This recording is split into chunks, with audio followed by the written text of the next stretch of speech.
Hello everyone, welcome to scoring science. तो आज के इस वीडियो में हम लोग पढ़ने जा रहे हैं शेल्टर वुड सिस्टम के बारे में, जो कि सिल्वीकल्चर का ही एक टॉपिक है। अगर हम जहां बात करते हैं एग्रीकल्चर क्रॉप को मैनेजमेंट करने की या फिर जो ट्रीज होते हैं उनको मैनेज करने की, तो वहाँ पे शेल्टर वुड सिस्टम जो है वो मेन रोल प्ले करता है। अगर आप इस वीडियो में लास्ट तक बने रहते हैं तो आई प्रॉमिस आपको ये टॉपिक क्लियर हो जाएगा। शेल्टर वुड सिस्टम है वो एक ट्रेडिशनल मेथड है रीजनरेशन को एनकरेज करने का। रीजनरेशन मीन्स कोई भी स्पीसीज है तो उसको नए प्लांट से या नए सिरे से उसको उगाना रीजनरेशन कहलाता है। और रीजनरेशन के मैंने दो टाइप की रीजनरेशन होती हैं, जो कि एक आर्टिफिशियल है और एक नेचुरल रीजनरेशन है।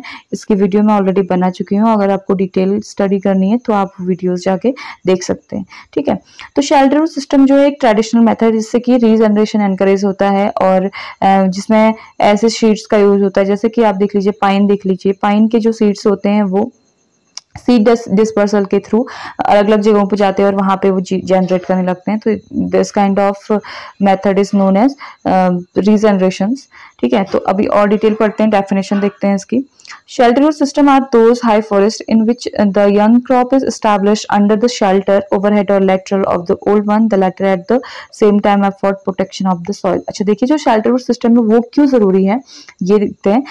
जो शेल्टर वुड सिस्टम है ये हाई फॉरेस्ट में लागू होता है। ठीक है, यानी कि कोई ऐसा फॉरेस्ट जहाँ पे जो पेड़ हैं वो मेच्योर है, इस तरीके से कटिंग करी है इनकी जिससे कि जो नीचे इसके जो स्पीसीज ग्रो करेगी फील्ड में उनको क्या मिलेगा, थोड़ी बहुत शेड मिलेगी। ठीक है, तो इनका मेन पर्पस ये होता है कि इनको शेल्टर के लिए रखा जाता है इनके नीचे, ताकि जो स्पीसीज हैं, नई स्पीसीज हैं, जो नई सैपलिंग्स हैं वो इजिली ग्रो कर सकें। कुछ कुछ स्पीसीज ऐसे होते हैं कि जिन पे टॉलरेंट पावर नहीं होती है, यानी कि जो शेडी जगहों में ही ज्यादा होते हैं, तो उसी तरीके के प्लांट्स को ग्रो करने के लिए हमें शेल्टर वुड की जरूरत पड़ती है, जो कि एक प्रोटेक्शन का काम करते हैं। At the same time soil protection में भी ये काम आते हैं।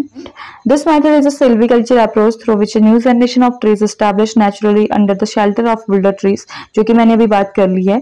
यानी कि जो बड़े मेच्योर ट्रीज हैं उनकी हम इस तरीके से कटिंग की जाए, पार्शियली ना कि फुल्ली, पार्शियली कटिंग की जाए कि जो नीचे वाले प्लांट्स है उनको जितनी ग्रो करने के लिए लाइट है उतनी मिल सके, और साथ साथ में जो प्लांट कुछ सैपलिंग्स ऐसे होते हैं जो नहीं टॉलरेट कर पाते तो उनको क्या मिल सके, अच्छा खासा शेडो मिल सके, जिससे कि वो इजिली ग्रो कर सकते हैं। और साथ साथ में कहीं ना कहीं अगर शेल्टर मिलेगा तो वो अच्छे से ग्रो करेंगे। और दूसरी बात, शेडो होती रहेगी तो जो सॉइल है, सॉइल भी आपकी सॉइल में भी मॉइस्चर बना रहेगा।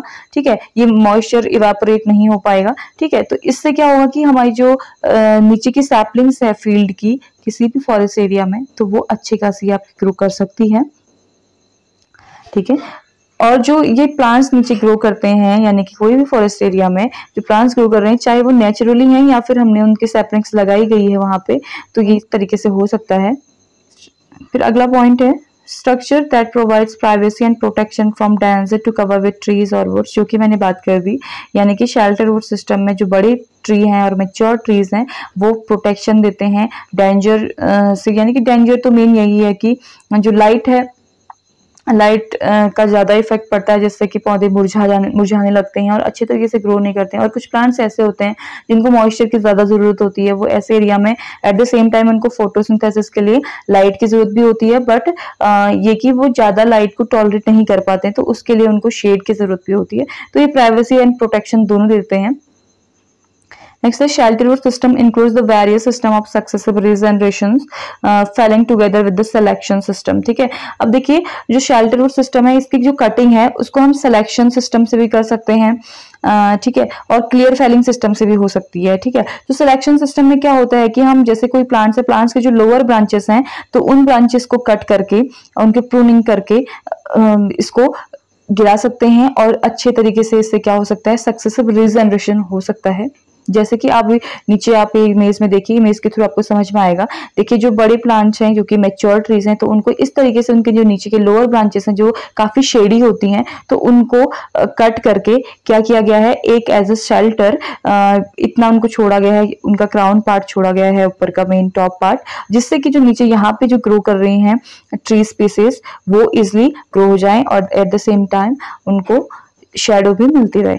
ठीक है, देखिए अब अगर एग्रीकल्चर क्रॉप की बात करते हैं तो देखिए, old crop is felled over the demarcated area in block, wedge, group strip और irregular method in successive operation through uniform system and clear felling system. ठीक है, तो देखिए ओल्ड क्रॉप को हम दो तरीके से गिरा सकते हैं, यानी कि दो तरीके से हम कटिंग कर सकते हैं इसकी। एक तो हो सकता है कि मतलब ये एरिया जो होते हैं वह तो ग्रुप में हो सकते हैं, स्ट्रिप यानी कि लाइनिंग में हो सकते हैं, रेगुलर मेथड या इरेगुलर मेथड कुछ भी हो सकता है। तो इन दोनों चीजों को या दोनों टाइप के प्लांट्स को हम लोग दो तरीके से कट कर सकते हैं, या तो फिर यूनिफॉर्म सिस्टम में हम इसको कट कर सकते हैं, या फिर सिलेक्शन सिस्टम में उन प्लांट्स की कटिंग हो सकती है, जो कि मैं आपको नेक्स्ट वीडियोस में बताऊंगी और इसकी सेपरेट वीडियो बनाऊंगी, यूनिफॉर्म सिस्टम की अलग और सिलेक्शन सिस्टम की अलग, जिससे कि आपके दोनों पॉइंट क्लियर हो जाएं। तो आपके लिए ये शॉर्ट वीडियो हेल्पफुल रही होगी। अगर आपको वीडियो अच्छी लगी देन प्लीज सब्सक्राइब कीजिए एंड लाइक एंड शेयर तो फिर आप कर ही देंगे। Thanks for watching.